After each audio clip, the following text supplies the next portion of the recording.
Hoy se toma un café con Claudia Andrés Scotti. Nació en Montevideo en 1975. Es exfutbolista y empresario. Jugó en la selección durante 8 años. Dejó el fútbol profesional a la edad de 40 y actualmente dirige su propio centro deportivo. Cuenta que haber jugado con su hermano en el mismo equipo es el pendiente de su carrera futbolística.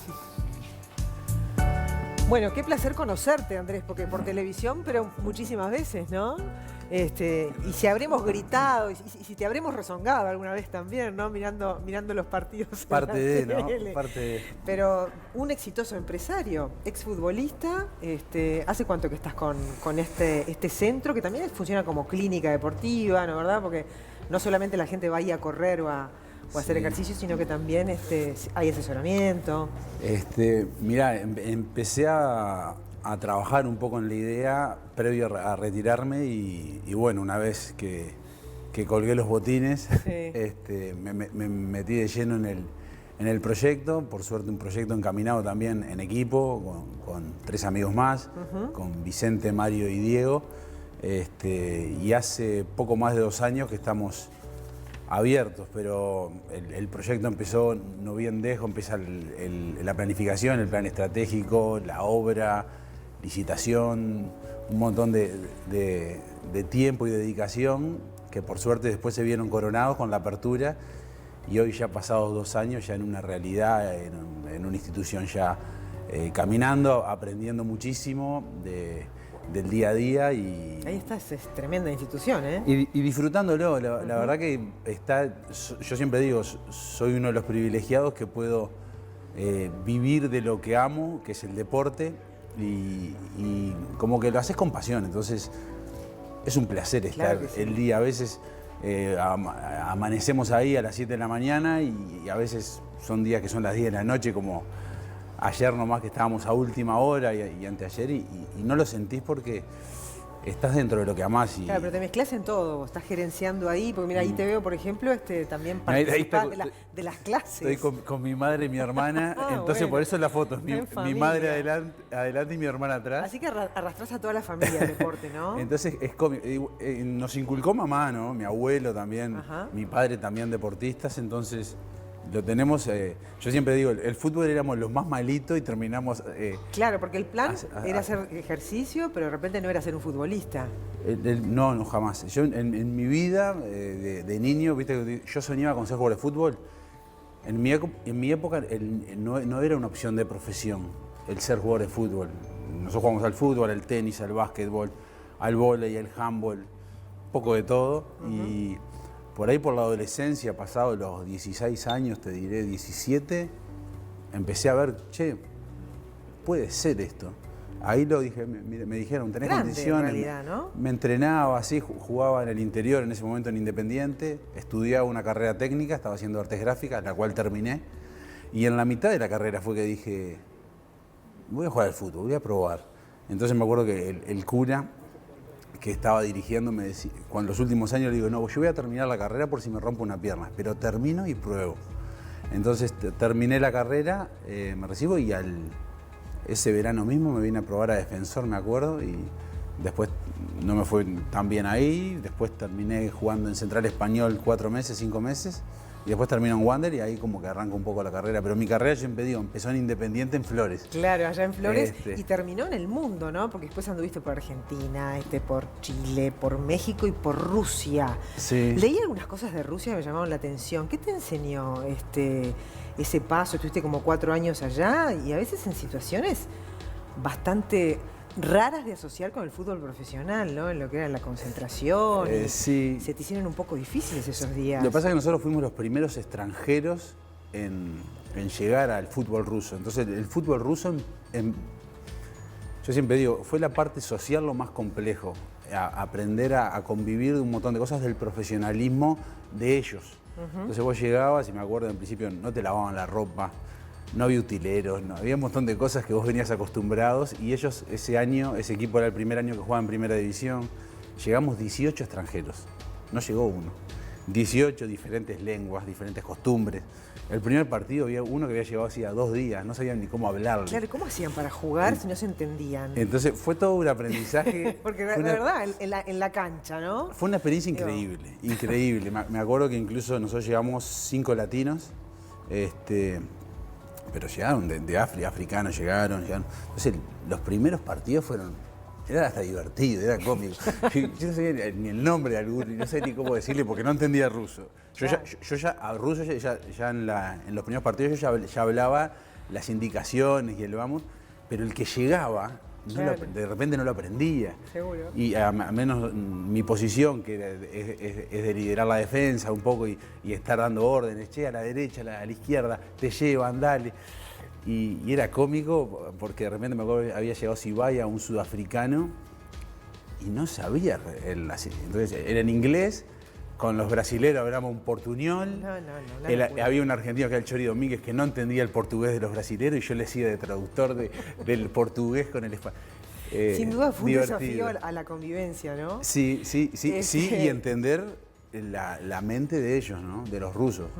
Eso fue lo que más me costó los primeros 2 años. ¿Unos cuantos años te quedaste? Me quedé 4 y tenía contrato por un par de años más, pero les dije que me quería ir, que quería priorizar un tema familiar y me volví. Está bien, hablando de la familia, ¿no? Porque sin duda que es una experiencia de la aprendiste y seguro te fortaleciste como persona, pero también a nivel familiar tuviste que vivir el desafío de tener una de tus hijas muy chiquitita, ahí con un problema de salud. Sí, eso fue... Y en la distancia, ¿no? Eso fue en Argentina y bueno, fue de las cosas que...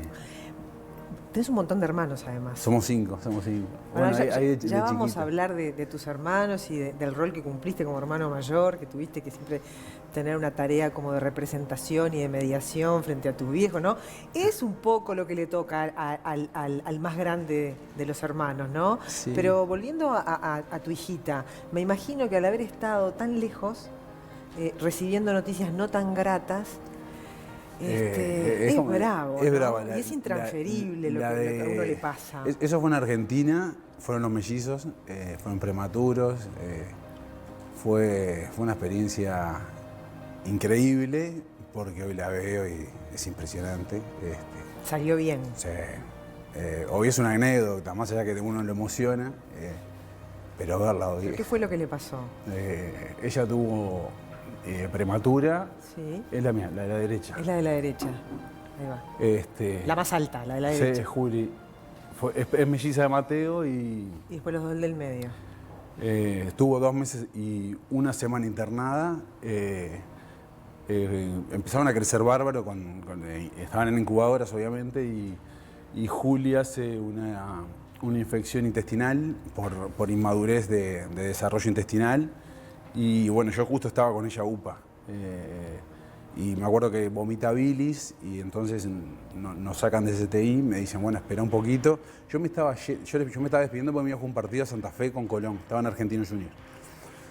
Entonces nos hacen esperar habitualmente, te hacían esperar un ratito y esto fue un poco más de lo común. Y me acuerdo que pasaron horas y nos llevan a una sala aparte con 4 médicos. Entonces dice, bueno, mira, la situación es crítica. Dice, yo siempre que hablo de esto es complejo. Y dicen, hay 3 días. Si pasa los 3 días, la cosa es distinta, pero si hay que operar ahora en estos 3 días... Y hubo que pasar esos 3 días. Es muy difícil que se sale. Así, fueron crudos, pero fueron honestos. Los 3 peores días de tu vida. Y me acuerdo que llamo a Argentina, a Argentinos, bueno, al entrenador le digo, mirá, por 3 días no existo, les cuento un poco. Y yo estaba cambiado para irme. Yo estaba con la ropa del club, me acuerdo que eran 6:30, 7 de la mañana, porque hubo un periodo que teníamos a Mateo ya en casa, porque le dieron el alta al mes, y Juli estuvo 2 meses y 1 semana. Y bueno, pasó los 3 días. Después le intervinieron y salió todo impecable. Y hoy, mirá, divina. Y aparte con ciertas probabilidades de tener algún temita neurológico, porque pasó desnutrida mucho tiempo. Pero bueno, por suerte y gracias a Dios está todo divino ahora, ¿no? Es un año. Ahora, ¿y qué aprendiste de eso? Como papá y como jugador de fútbol, ¿no? Y bueno, ahí siempre ponés cada cosa, las cosas en su lugar y ves lo que es lo importante, ¿no? Entonces cuando muchas veces te dicen un partido y ves la gente y ves la pasión o el fanatismo, a dónde lo llevas, te dan un equilibrio de realmente qué importa y qué no importa. Entonces yo siempre digo, las cosas importantes de la vida no son las cosas. De hecho, en Sudáfrica, vos me corregís, si no, volviendo a toda esta historia fuerte que viviste, a tus propios compañeros en el momento de las eliminatorias en Sudáfrica 2010, trajiste eso que te pasó para motivar fue justo después del partido de a Perú. tus compañeros.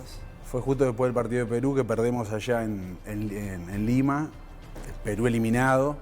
Obviamente, al estar eliminados juegan sin la presión y el estrés de un partido de mucha presión, que sí lo teníamos nosotros porque eran de las últimas posibilidades. Y me acuerdo por el partido estábamos un bajón general y era un partido de fútbol, más allá de todo, hay que contextualizar, defendés a tu país y nosotros como el fútbol es como ir a la guerra y parece que es mucho más jodido de repente una derrota o un accidente deportivo. Me acuerdo en la charla les traje a colación un poco lo que había vivido, en la experiencia esta, y que no dependía de... En ese momento me acuerdo que yo puse a mi hija en manos de los médicos y de Dios, ¿no? Un poco. Y acá yo les digo, Ulises, mira, la situación es simple, digo, por ahora sigue dependiendo de nosotros, de lo que hagamos, y nada, por suerte teníamos un grupo divino, no había reproches. En el fútbol es complejo y en los colectivos, creo que en el fútbol y en las empresas, cuando hay reproches del por qué no haces aquello, es buscar un culpable, y acá no había eso en un momento complejo, ¿no?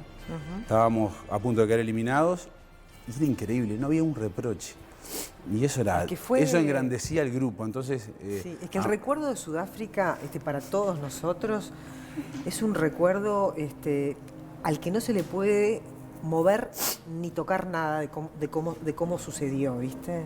Fue un momento de gran alegría para todos los uruguayos. Muchas emociones. De una gran compenetración. Ustedes se los veía absolutamente unidos, consustanciados, solidarios con el otro.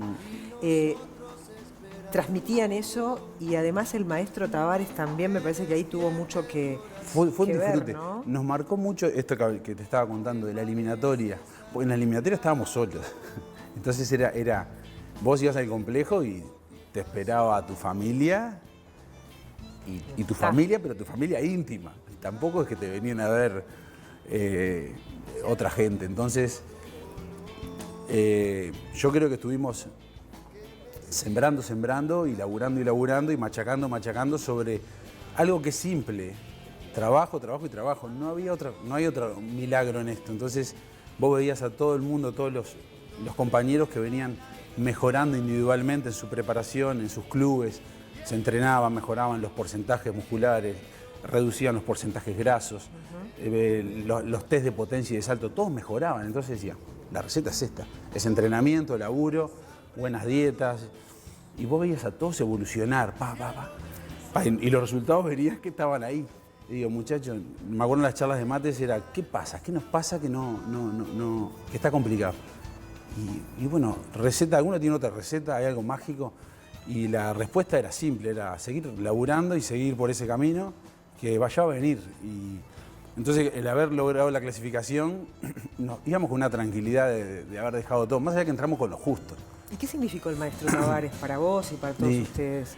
Y yo, mira, con el maestro siempre digo esto, es mucho mejor persona que entrenador.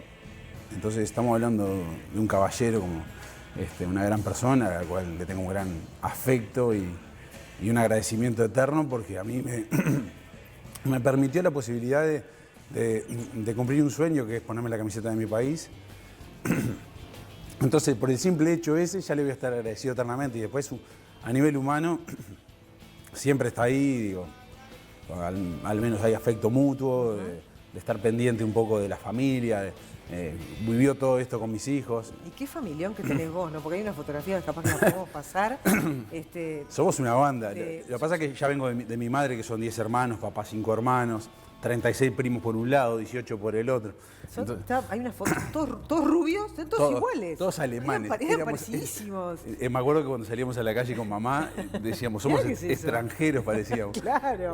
¿Vos cuál sos ahí? El de la izquierda. Este acá. Este. Diego era más motudo. Y con tu hermano, que también es futbolero. Y con Diego nos llevamos un año. Y bueno, mismo cuarto, jugando al ping-pong en mesitas de luz, al fútbol, rompíamos todo. Digo, entonces, era insoportable para mamá y nos tenían que meter, me acuerdo, era al revés, nos tenía que traer para casa. Claro. Bueno, no salí, andá al cuarto y no salí. Y yo me escapaba por las ventanas. Sí, Entonces, obvio. mis hijos hasta el día de hoy en broma. Sí, hoy miro por dónde me escapaba, una locura, ¿no? Che, pero a vos te tocó vivir en un lugar en la familia de muchas responsabilidades. Eras el mayor de 5, ¿no? Sí, El pero mayor éramos de todos 5. muy cerquita. Y es verdad Yo que- a la menor le llevo 6 años. Entonces Ah. imagínate, en 6 años estamos los 5. Claro, son muy seguiditos. Yo lo vivo con mis hijos, en 3 años están los 4. 4, sí. Y eso está alucinante. ¿Es lindo? Eso es un sueño. ¿Sí? Yo cuando siempre soñé algo así y se dio, y hoy los veo y juegan, se pelean, se cuidan. Cuando me enojo con alguno... ¿Es más fácil criar así todos juntos? Mucho más fácil. Yo siempre mi recomendación a mis amigos, che, no aflojes, no te descanses. Hoy, que ya están más grandecitos, hasta cuando yo me enojo mal, que yo estoy mal, ellos se defienden y me encaran a mí. Entonces es tan lindo porque tienes razón. Pero es cierto que vos como cuando te tocó ser hijo, eras como el representante del resto de tus hermanos, eras como el superhéroe ahí, el mediador. No tanto, en algunas cosas sí, porque es medio... Tenés un familión, ¿eh? Sí, es divino. O sea que me imagino que deben ser ahora los cumpleaños, el fin de año, Es las jodido a fiestas. veces poner la casa, porque sabés que Claro. vienen, digo, sabés que te arrasan, ¿no? Te pasan por arriba. Hace un par de fin de semana nos fuimos a casa y los invité a todos a dormir allá afuera. Y con colchones por los pisos. Me acuerdo que un amigo vino y le digo, che, llévate a 5 porque de noche no entramos. Claro. Entonces se llevó 5 a la casa. Pero es lindo un poco transmitir lo que mamá me transmitió a mí de niño. Lo más lindo es generar afecto, cuidar eso de la familia. Hoy mis primos son mis amigos también. Más allá de un gran grupo de amigos que tengo. A mí es hermoso esto. Claro, y además, ¿cómo habrás extrañado, no, todo este familión cuando estás lejos? Porque, mirá lo que sé, bueno, ahí es una mezcla de jugadores con... Y bueno, y también se generó una familia ahí, ¿no? Ahí también se Y genera se generó una familia. Más allá que con muchos no nos vemos muy poco, con muchos no nos hablamos casi, pero de repente me ha pasado de ir al complejo y después de casi un año no ver alguno. Ese abrazo es sentido, es lindo. Yo creo que se generan cosas muy especiales, de la amistad, de la honestidad, del compromiso, de la adhesión. Hay un montón de cosas y hay un valor que lo hablamos mucho cuando nos dicen cómo definir el proceso de selecciones, el grupo. Y hay un cimiento que se construye, que es el respeto. El respeto, y es simple, ¿no? Vos decís el respeto. Pero en la sociedad nos cuesta a veces cuidar ese valor.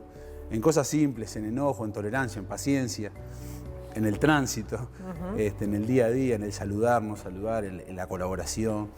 Cosas básicas que creo que el maestro se encargó de ese cimiento meterlo profundo. Claro, y es un legado, ¿no? Ojalá que eso se pueda mantener Sí, en las sí. generaciones que vienen. Siempre en los procesos a largo plazo, y lo más difícil en el fútbol a veces no es llegar a la primera división, es mantenerse en el tiempo. Creo que aplica a la vida en un montón de cosas, en las empresas, en general, es no armar algo. Armar algo podemos armar todo, de repente hasta con dinero puedes armar cosas increíbles, pero las estructuras, las organizaciones, en la familia, el día a día, el machaque, los valores. Es un muy buen mensaje en momentos de pandemia donde ahora tenemos el desafío de no hacer reuniones ni fiestas, pensar Sí. en el respeto, ¿no? Es complejo, ¿no? Porque a veces esta pandemia también, lo que es el encierro, yo no soy muy pro del encierro porque a veces el remedio genera más patologías enfermadas que la propia enfermedad. Entonces, ¿cómo cuidar ese equilibrio de que ese encierro también no nos genere otros trastornos más complejos que la propia enfermedad? En Uruguay, al menos, por suerte, hemos sido responsables, hemos mantenido buenos criterios de manejo de la enfermedad, de la pandemia, pero hay que tener cuidado, ¿no? Temas cardiológicos, obesidad, depresión, angustia, atacan fuerte y lo estamos padeciendo en otro camino que no se informa, Es ¿no? verdad. informamos esto, pero Es verdad. y hay que cuidarlo muchísimo y hacer mucho foco en eso. Yo acabo un mensaje duro que los niños los tenemos hasta medio abandonados en el deporte y nos hemos enfocado más en los adultos, en cómo cuidar a los adultos, todo. Y los niños, a los niños los tenemos ahí, los llevamos lentos, los tenemos encerrados, les generamos estructuras digitales para que se conecten y los acostumbramos más al encierro. Y lo que estábamos pidiéndoles a esos niños que jueguen, que salgan como en nuestra época. Y ahora está complejo lidiar un poco con eso. Ahí tenés vos un rol importante, ¿no? Desde tu centro y eso. Vos has hablado muchas veces del deporte como política de Estado y todo eso. Sin duda. Ahí hay que incluir a los duda. niños, sin duda. Sin duda. Muchísimas gracias por haber venido y haber abierto tu corazón. Has sido tan generoso con todo lo que contaste. Bueno, un placer compartir. Y bueno, me hicieron mover un poco de esas emociones. Siempre que toco el tema de Juliana, Y bueno, eso habla especialmente. solamente muy bien de vos. Bueno, Muchas gracias. Un placer. Hacemos la pausa y ya estamos para el cierre del programa. Nos despedimos con un aplauso.